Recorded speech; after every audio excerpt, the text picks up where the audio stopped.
Howdy everyone, this is Grandpa with Uptown 101. Hey, we're always finding the best apartments in Dallas. So this is my channel, Best Dallas Apartments. And today we're at one, it's very recently built, it's pretty, it's in the Las Colinas area. It's called Alta Riverside.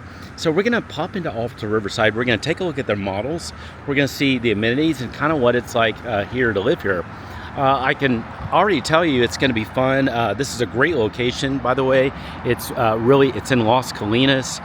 It's easy to get around to a lot of stuff here. There's the highways to get you to the airport in just 10 or 15 minutes, to Addison, to Uptown, to a lot of other places. So we're going to take a look at the Alta Riverside.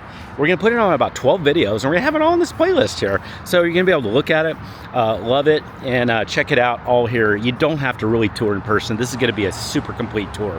Hey, if you have any questions about anything you're seeing, what I want you to do is send me a text. Just use the number below and just go, hey Grant, I'm really interested in this, and I'd like to maybe set up a FaceTime, Zoom tour, or even a live tour, and I'll take care of that at any time also. Okay, so now we're gonna go to the next video. We're gonna talk a little bit more about the area. So watch that one, and it's coming up right now.